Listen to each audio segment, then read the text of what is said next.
it's Don with Don's Field of Dreams Cards, coming to you tonight with the first video of my series, Negro League players who have played in the major leagues. And picked a really good one, really lucked out tonight, a lot of great information. So this project so far has been fun. It's taken me a while to get the first video up since I first mentioned it. Life happens, moving my daughter to New York City and other things, and it takes a lot more time than I thought it would researching these guys, and I felt a little bit like I was back in high school or college and doing a report, and there were days where I was like, I do not feel like writing or looking this information up, but I'm very glad that I have. And you're going to find an array of different players. I think I've picked up 8 or 9 cards of these players that I'm going to present. I found that guys that had long major league careers had very short Negro League careers. They were very young when they were in the Negro Leagues and made it to the majors. And on the flip side, the cards that I can't find are guys who typically had long Negro League careers, but were up in age when they got into the majors and may have only had a cup of coffee. So I did pick up a set of Negro League cards, and I'm going to look at some other maybe reprints or newer cards of those players because I'd like to study them as well and present them. So let's get on to the first guy here, and it's George Daniel Crowe, better known as Big George.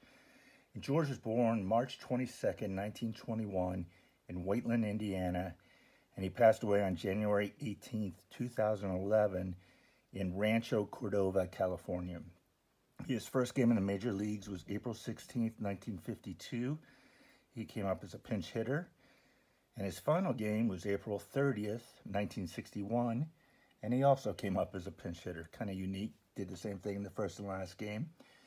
He batted left and he threw left. As a ball player, George was not a star, nor a dominant player in either the Negro Leagues or the big leagues. But he was a solid ball player who enjoyed one season of glory with the Reds in the mid-1950s, which we'll talk about here shortly.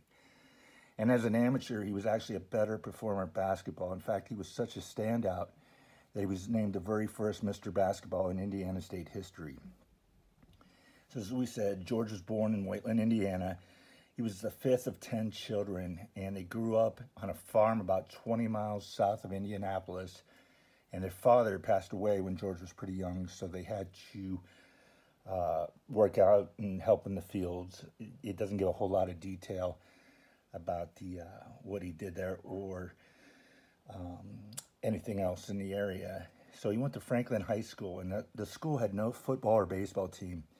And but George was a left-handed first baseman on the softball team, and he recalled, what baseball playing I did was usually on Sundays in the summer. And he didn't play basketball until his junior year when the new coach of the junior varsity asked the tall teenager, Crowe, how come you're not out for basketball? And Crowe replied, they don't allow no black players to play at Franklin. And the coach told him, well, you're going to play for me. And the Franklin High Grizzly Cubs, as they were called, played for the state championship in 1939, Crowe's senior year. And he was a muscular 6'2" center, which would be a midget in today's basketball. And he scored 13 of the Grizzlies' 22 points as they lost to a Frankfurt team led by future North Carolina State coach Everett Case.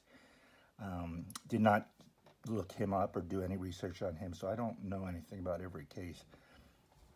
But he actually did not make the all-tournament team.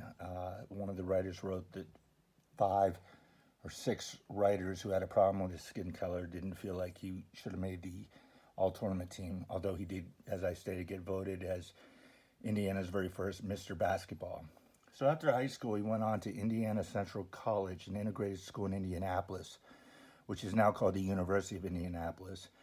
And George was a 4-year starter in basketball, and the Greyhounds won 30 consecutive games and went undefeated in the 41-42 season. He also played first base and outfield on the baseball team and competed in several track and field events. So like a lot of the guys of that era, then I'm finding out they were just great athletes and played in many sports.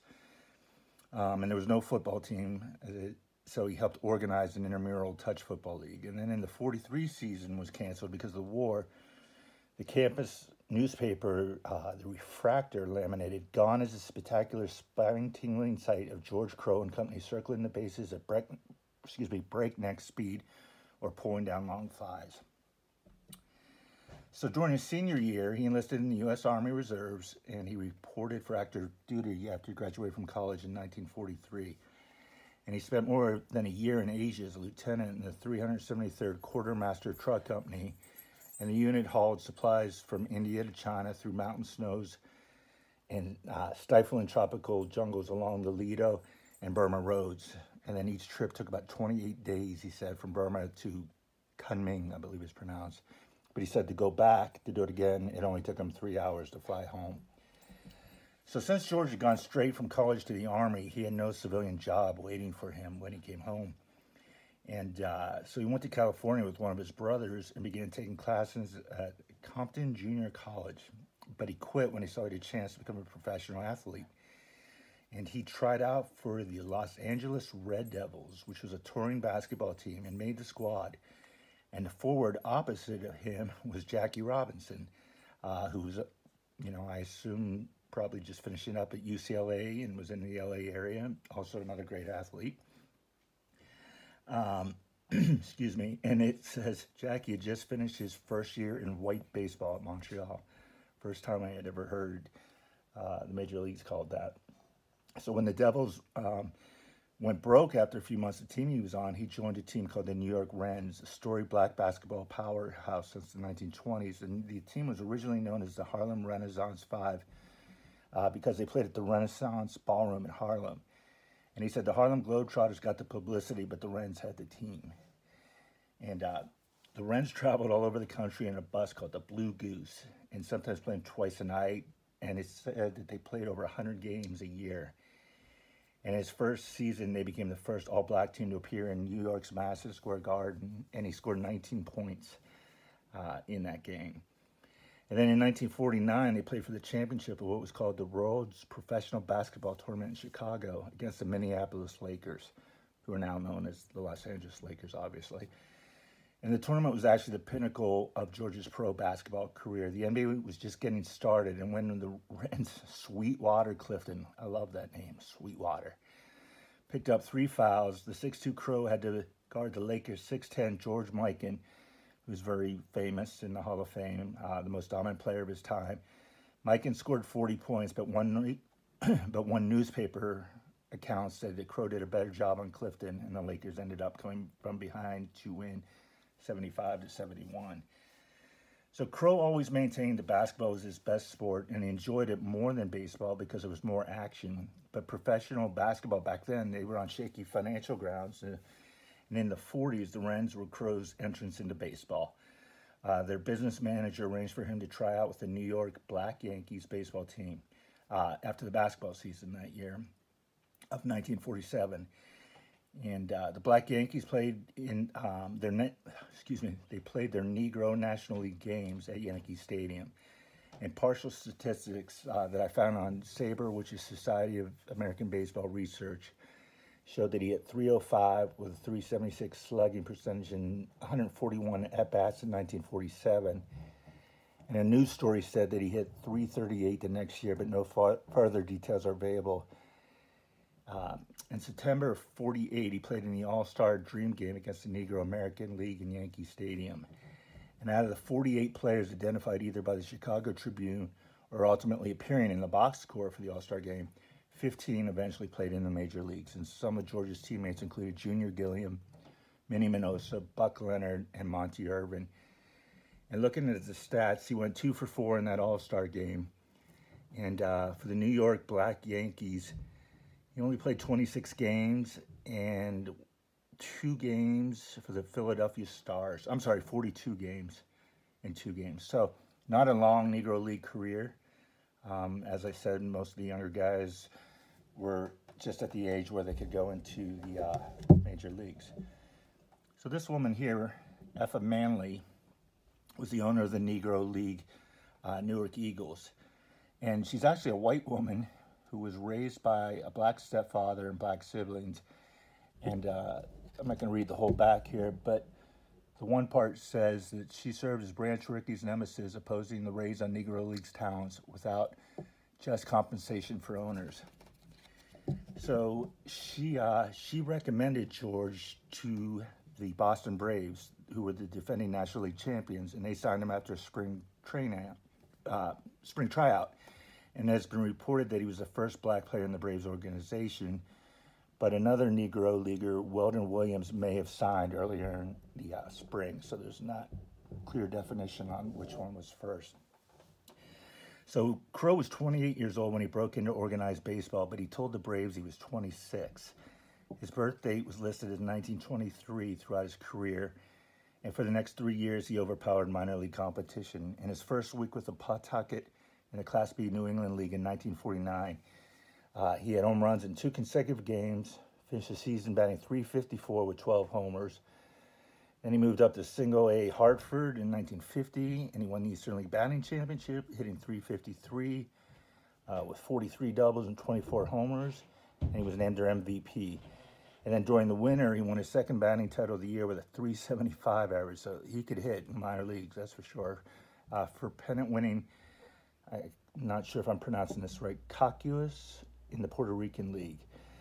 So baseball ended up being Crowe's year-round job during the 50s. He barnstormed in the fall with teams headlined by Roy Campanella and Willie Mays. Then he moved on to the Caribbean during the winter. In the 1954-55 season, he played for Santos, Puerto Rico, one of the strongest winter league teams in history. The outfit included Mays, a 20-year-old Roberto Clemente, and Negro leaguer Bob Thurman. Don Zimmer played shortstop. Negro League star Bus Clarkson was at third, and Sam Jones and local hero Ruben Gomez led the pitching staff. So if you look at the back of his baseball card and his stats, there's nothing for 1954.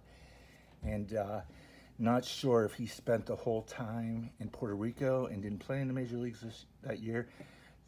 Some of the history I just couldn't find, and there was not a whole lot of information. But I did the best that I could. So then the Braves promoted Crowe to their AAA Milwaukee team in 1951. So the Braves were still in Boston, and Milwaukee, which I didn't know was one of their farm teams. And they went down to Austin, Texas for spring training, and they were called the Brewers at the time.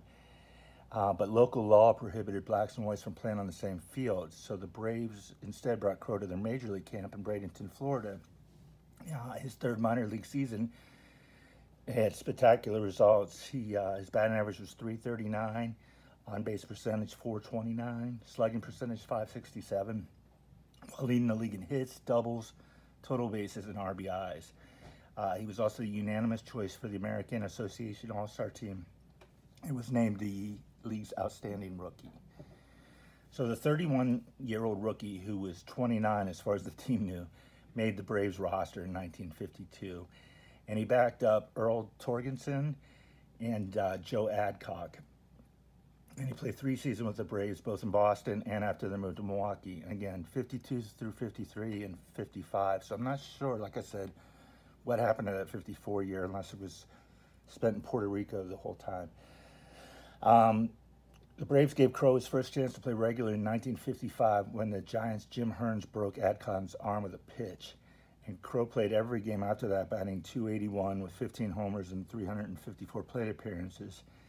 And then in 56, the Braves brought up a new first baseman named Frank Torrey, Joe Torrey's brother, who had hit .327 in AAA. And he was also left-handed, but he was 11 years younger than the 35-year-old Crowe. And by this time, Crowe weighed well over 200 pounds and lost his speed and showed that he had showed in his youth, and just before opening day, he was traded to Cincinnati. And the Reds needed insurance for their slugging first baseman, Ted Kluszewski, who was overweight himself and had some back injuries. And Kluszewski's back didn't improve over the winter, and he was only able to play 23 games in 1957, giving Crowe the most extensive playing time of his career. And at age 36, although he was officially they thought he was 34, he was batting .301 with 28 home runs before he hurt his knee to end the season. And that summer, Cincinnati fans stuffed the ballot boxes for the All-Star game. They had picked 7 of the Reds' 8 regulars to start. And when it appeared that Crowe was going to beat Stan Musial out for the first base slot, the Reds front office urged the fans to vote for Musial. Don't know if I've ever heard of a front office urging fans to vote for someone on an opposite team. But then Commissioner Ford Frick intervened, and he dropped Crowe and outfielders Gus Bell and Wally Post from the starting lineup in favor of Musial, Willie Mays, and Henry Aaron. And as a result, fans lost the right to vote for their All-Stars for more than a decade. And then finally, Crowe was chosen for his only All-Star game in 1958 as a reserve.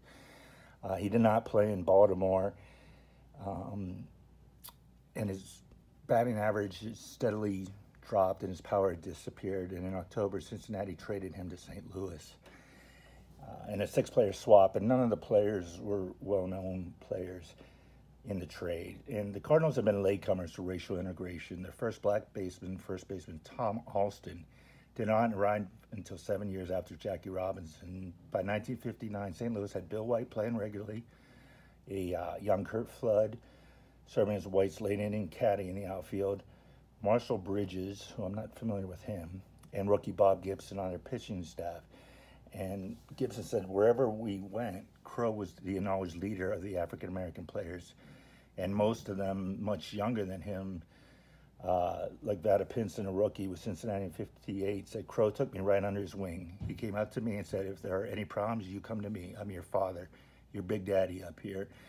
And Gibson remembered Crowe was more like a dad or a teacher than a teammate, and most of what he counseled him on had nothing to do with playing the game, just how to survive and make it in life.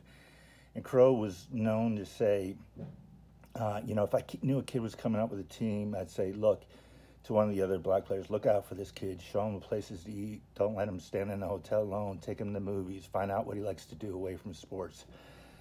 After his retirement in 1961, Crowe was a scout for a couple of years and just didn't really enjoy that. And he kind of became adrift. He sold life insurance, worked for Pan America Road Airways in California. And he had been living in New York, and he returned to New York to teach physical education, coach the freshman basketball team at a high school. Him and his wife divorced, and he reached his 50th birthday in 1971. Crowe sort of dropped out of existence. He moved to the backside of the foothills of the New York Catskill Mountains and just kind of lived like a hermit, but would stay in touch with family and friends and was willing to talk to any reporter who took time to find him. In his 80s, he ended up moving out to California with his daughter, and he lived in a retirement home. And in December 2010, doctors told him he was near the end on Christmas Eve. He sat with a friend sampling Crown Royal Black whiskey while watching a video of his favorite singer, Ella Fitzgerald. He died shortly afterwards on January 18, 2011, just 2 months shy of his 90th birthday. I'm going to end this video just with a few facts here. George had actually set the major league record by hitting 11 career pinch hit home runs in 1960. That record has since been surpassed by a couple guys. He was inducted into the Indiana Basketball Hall of Fame in 1976. He was inducted into the Indiana Baseball Hall of Fame in 2004. And he has a dorm named after him and his brother at the University of Indianapolis. So that's it tonight on George Crowe. I know this went a little long, but you know, I did a lot of research and I'm trying to educate people on these players.